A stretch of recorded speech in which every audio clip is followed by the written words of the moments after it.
జీవితం మామూలుది కాదు నాన్న, అది చాలా విలువైంది. దేవుని బహుమానం అది. దాన్ని లైట్గా తీసుకోకు. చిన్న చిన్న కష్టాలు వస్తాయి, కష్టానికే నువ్వు చచ్చిపోతావా? అమ్మ తిట్టిందని చచ్చిపోతావా? 10th క్లాస్లో 1 మార్కు తక్కువ అయిందని చచ్చిపోతావా? నువ్వు అంత లైట్ తీసుకుంటున్నావు నువ్వు.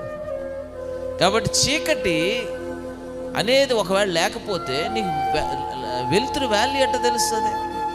నువ్వు ఓటమి ఉన్నప్పుడే కదా నీ లోపల నుంచి పట్టుదల పెరిగే. సో చీకటి లేకుంటే వెలుతురెలా తెలిసేది, ఓటమిలో నుండే పట్టుదల పెరిగేది. వదలకు విశ్వాసం, జరుపుము పోరాటం, వరించును నిన్ను విజయం నిశ్చయం. జీవితం ఎంత అందమైన అనుభవం, కేవలం దైవ కృపతో కలుగు అనుగ్రహం.